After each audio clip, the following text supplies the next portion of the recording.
É realmente muito bacana poder falar pelo consórcio.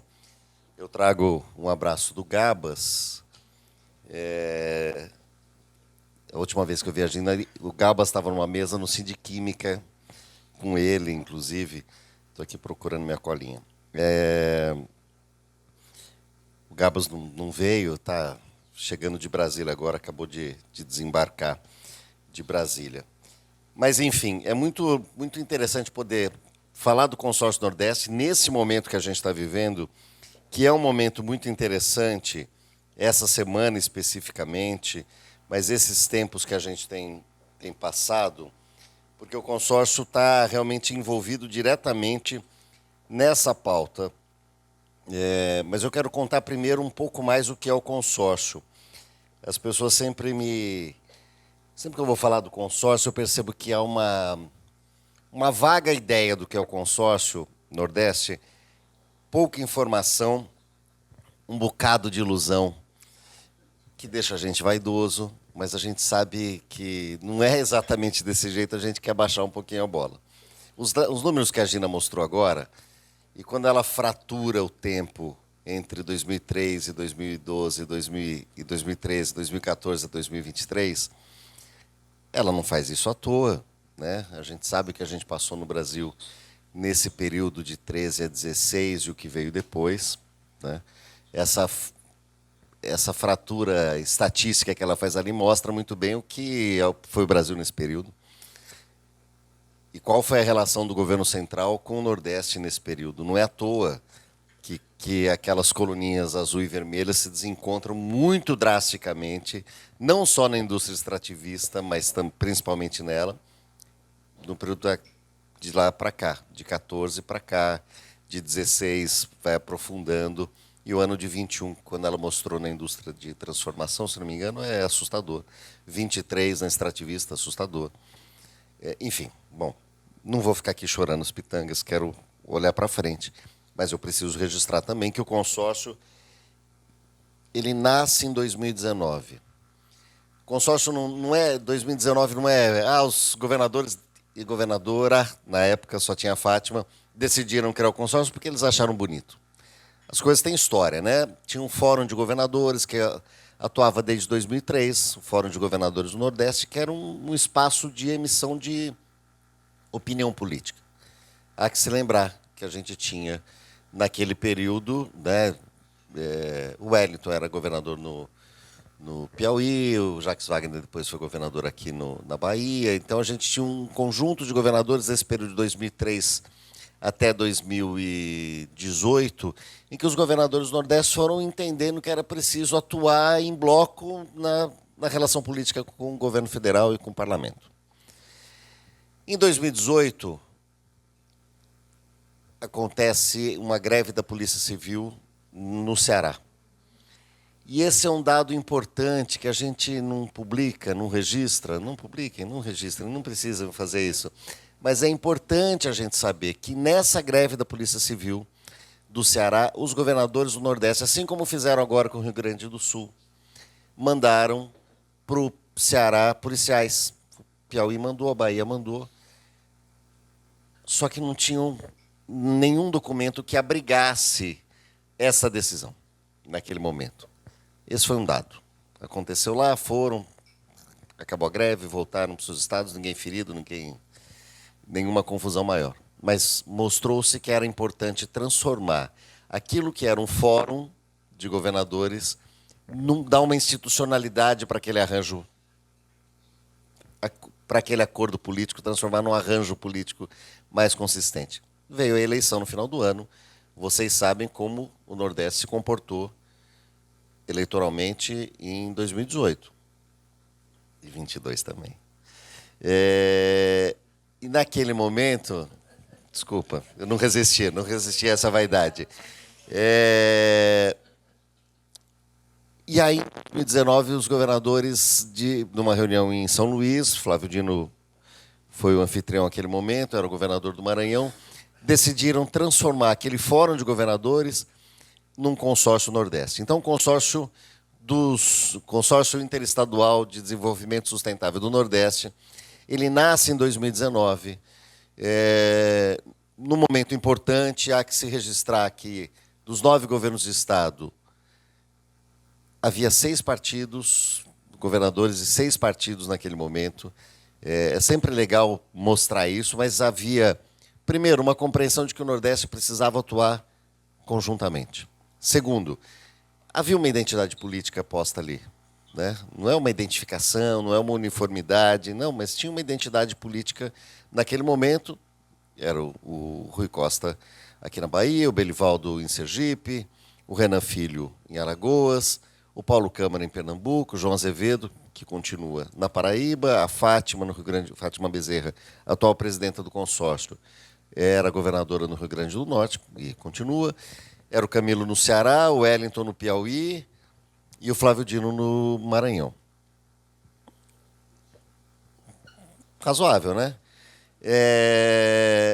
Esse time virou ministro da Justiça, STF, ministro da Educação, presidente do BNB, ministro do Desenvolvimento Social, ministro da Casa Civil, ministro da Infraestrutura. O peso do Nordeste no arranjo político brasileiro mudou. Ganhou um patamar importante, um reconhecimento importante. Mas, voltando ao consórcio, o consórcio ele é criado como uma autarquia interfederativa.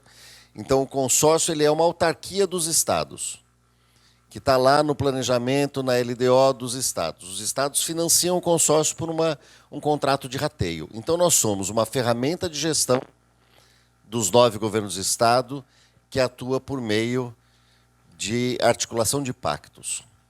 Essa é uma informação importante, uma ferramenta de gestão que atua por meio de articulação de pactos. Então, todo dia a gente se reúne com pedaços dos governos estaduais. Todo dia. Todo dia tem alguém do consórcio reunindo o secretário de Educação, o secretário de Saúde, assistência social, agricultura familiar e por aí vai. Turismo e tal. Tem alguns setores que são mais sensíveis a essa articulação regional, mais dispostos, tem setores que são menos dispostos. Tem agentes que são mais talhados para isso, tem aqueles que são mais cintura dura. E assim a gente vai levando. A vida não é simples, não é fácil. Não é fácil a gente incidir no arranjo federativo brasileiro. Há que se lembrar que a Constituição de 88, que desenha o Pacto Federativo atual, ela não conclui, ela passa para as leis ordinárias, para uma tarefa de legislação ordinária, definir melhor o papel dos estados. E esse papel nunca foi muito bem definido. Eu costumo dizer que o papel dos estados sai da Constituição de 88 como uma mordida vazia. Curiosamente, esse caos, essa fratura, não no tempo, mas essa fratura institucional no Brasil, pela qual nós passamos, que é o golpe de 16, mas que é o governo Bolsonaro também, que foi uma fratura institucional absurda, absoluta no Brasil, e um boicote regional evidente nos números aqui da Georgina, é evidente, é difícil não tocar nesse assunto, eu tento, mas é difícil, mostrou que era preciso criar uma solução para esse arranjo federativo incompleto. O consórcio Nordeste não é o primeiro consórcio interestadual. O consórcio Brasil Central nasceu em 2015. E até hoje não tem uma atuação efetiva política. Depois veio o consórcio Nordeste, o consórcio Amazônia Legal, nós dividimos o mesmo prédio, somos vizinhos de porta, a sede é em Brasília, dos 2 consórcios, Amazônia Legal e Nordeste. Agora, eu não tenho dúvida e falo sem medo de errar, tomando cuidado com a vaidade, porque o consórcio Nordeste tem uma atuação política tal que faz com que o governo federal reconheça os consórcios e o consórcio Nordeste como um agente importante na discussão da nova política industrial brasileira, por exemplo. Mas muitos ministérios, quase todos seriam um exagero, muitos ministérios nos chamam permanentemente para conversa, para desenhar política, para testar projetos, para testar propostas, para ver como é que vai ser isso. A gente não tem ordem unida, é uma confusão enorme, mas a informação mais importante que eu queria dar para vocês sobre a ilusão do que é o Consórcio Nordeste, que eu falei que há muita ilusão, é que nós somos só 9 pessoas. Então, nós não damos conta da quantidade de chamados que a gente recebe. A gente é muito pouca gente. A gente é muito pouca gente. A gente fica se inventando dando um jeito, um substituindo o outro, vindo e tal. A gente é muito generalista, às vezes nos falta capacidade de aprofundar, como a Georgina mostrou aqui. Eu fiquei olhando e falei, poxa, ela tem tantos dados interessantes, eu não tenho para mostrar. Mas o que a gente tem é uma capacidade de juntar e de intuir alguns pontos e aprofundar. E nesse tema especificamente, a gente tem conseguido fazer alguns diálogos. O consórcio não é o governo dos estados do Nordeste. O consórcio ele é uma autarquia dos 9 estados, então nós estamos abaixo dos governos estaduais. O consórcio não tem uma tarefa de substituir os governos estaduais, nem de falar pelos governos estaduais. O que a gente faz é tentar mobilizá-los na direção de alguns projetos que eles definem que a gente pode tocar. Certo? Então, eu falo isso um pouco até para rebaixar um pouco expectativas, porque eu sei que tem às vezes uma... Agora, a gente trava algumas lutas, a gente trava algumas brigas. E a gente sabe que, para o governo federal brasileiro, não é simples olhar para o Nordeste, olhar para as regiões do Brasil, notadamente o Nordeste, por conta do tema desenvolvimento regional / desigualdade regional, desigualdades regionais, e pensar suas políticas a partir desse ponto. E nós temos um desafio grande. Outro dia, o Ministério da Fazenda nos chamou para uma reunião para o plano de transição energética e neoindustrialização do Ministério da Fazenda.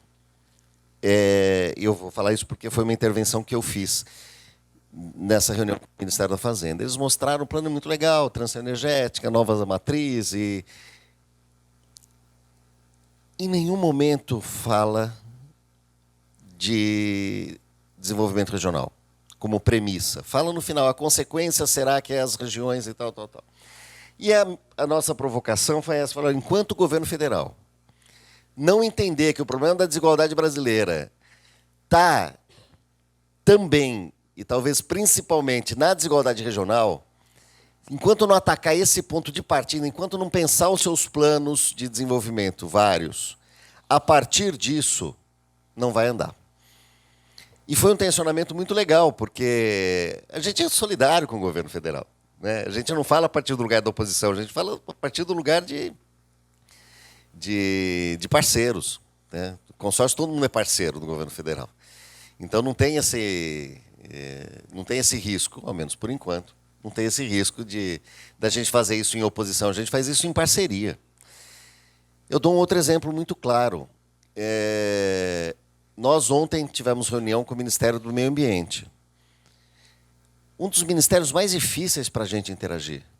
Um dos mais difíceis. O Ministério do Meio Ambiente tem muita dificuldade de enxergar a caatinga como um bioma fundamental nessa temática da transição energética, sem contar todas as outras questões ambientais, e que a gente poderia dizer aqui, inclusão social, inclusão produtiva. Muita dificuldade. Dia 31 de outubro, nós levamos para a ministra Marina Silva, alguns de vocês devem ter acompanhado nas redes, uma proposta de criação do Fundo Caatinga, pensado, espelhando o Fundo Amazônia.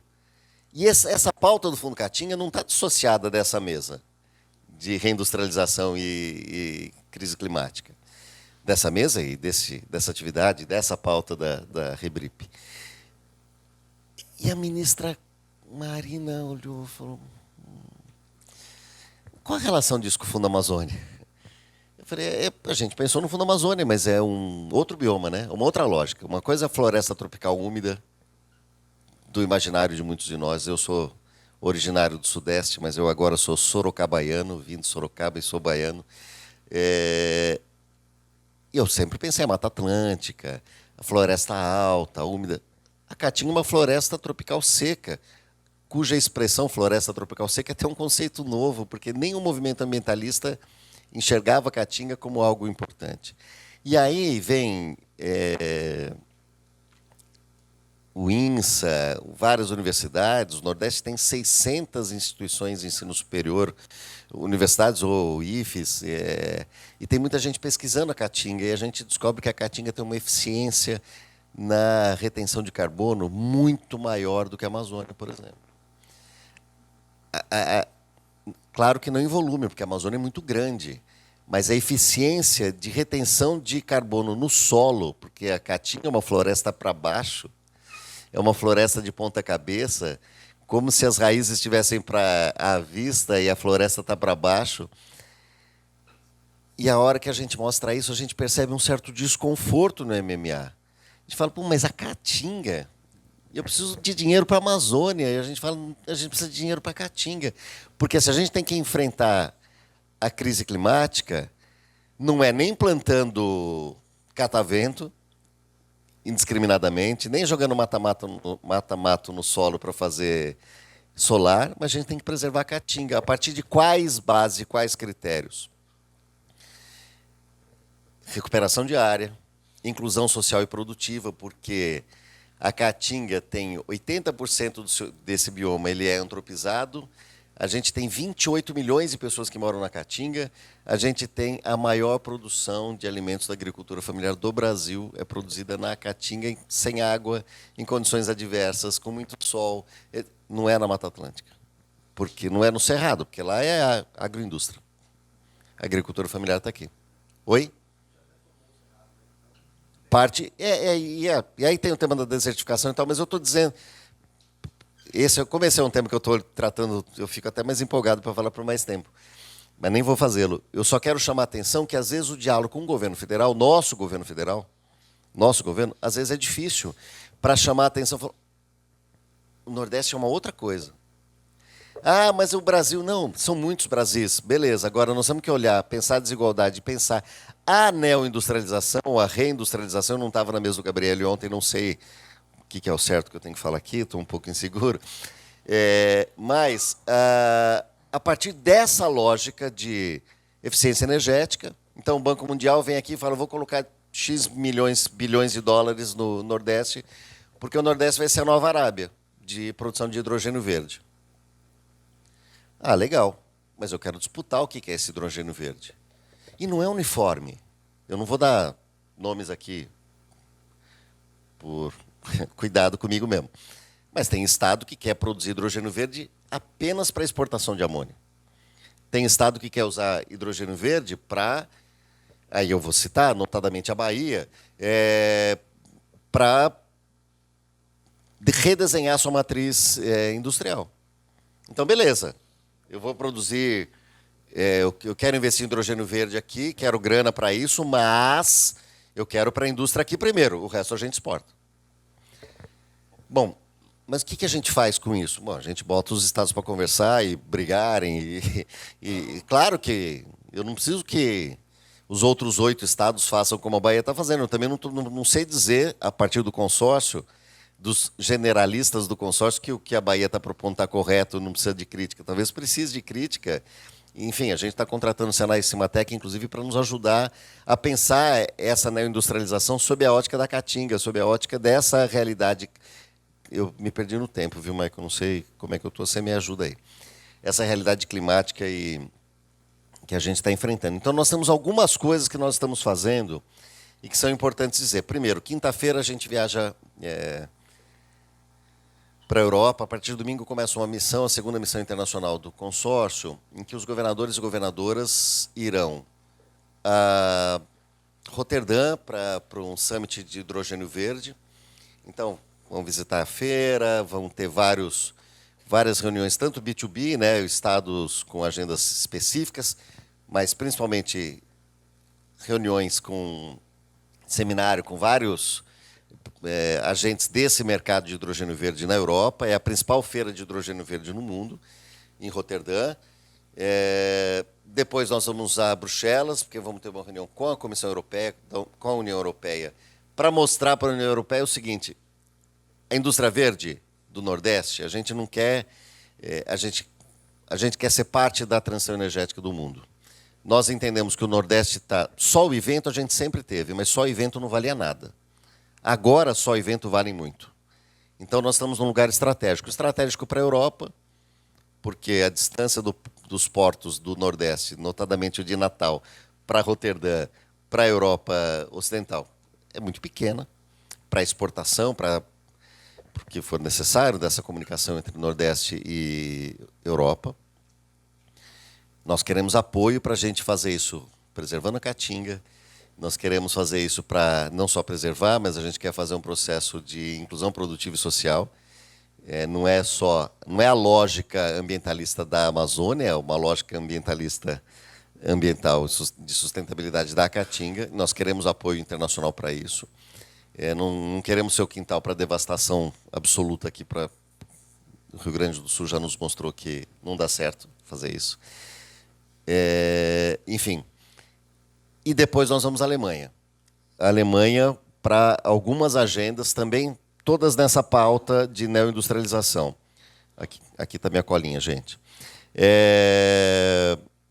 Agora, das atuações. Então, essa é uma coisa importante, por isso que eu abri falando, é muito legal vir aqui falar sobre isso nessa semana em que a gente está pegando governadores e governadoras, indo 8 dos 9 estados para a Europa para fazer esse debate. Mas, assim, antes a gente já fez um debate com o governo federal. Por exemplo, a gente teve uma incidência direta na PEC, na elaboração da PEC da reforma tributária. O consórcio participou ativamente dessas conversas, porque a gente queria garantir apoio para uma mudança, por exemplo, na indústria automobilística instalada no Nordeste, sem instalada, e para isso a gente precisava discutir alguns pontos da reforma tributária. O resultado foi, a BYD anunciou um investimento de 3 bilhões aqui na Bahia, e a Stellantis anunciou semana passada um investimento de 13 bilhões em Pernambuco para a produção de veículos eletrificados ou híbridos. Stellantis é que é a Jeep e tal. Isso é parte da proposta de descarbonização da indústria no Nordeste. A gente entende que é uma oportunidade grande. A Gina tem razão, uma oportunidade muito grande para o Nordeste, mais do que para o Brasil como um todo.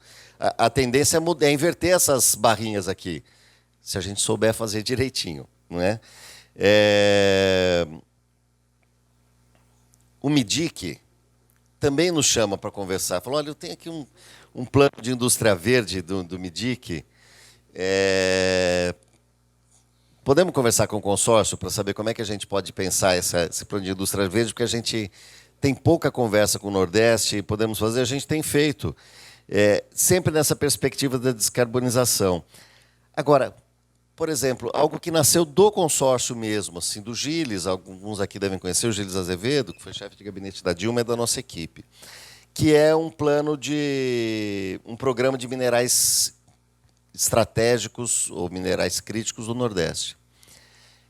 A gente tem enfrentado alguns problemas segundo se comenta, alguns países compram restos de terra, pedras, e levam para poder minerar,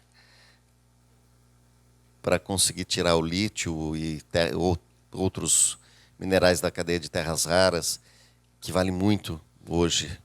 E a gente não tem instalado no Brasil, instalado no Nordeste, nenhum programa de minerais críticos que possa nos fazer essa mineração, extrativismo aqui, fazer essa mineração associado à fábrica de baterias e outras plantas dessa cadeia de minerais estratégicos. São outros minerais, né? O mundo está reinventando alguns caminhos aí para ele e a gente está nesse lugar muito estratégico nesse momento. Com isso, ao pensar esse programa de minerais críticos, a gente está trazendo universidades, vários centros de pesquisa e apoio e financiamento para isso. Não é simples, mas está acontecendo e o Gilles tem sido um craque nesse desenho. Por fim, para concluir,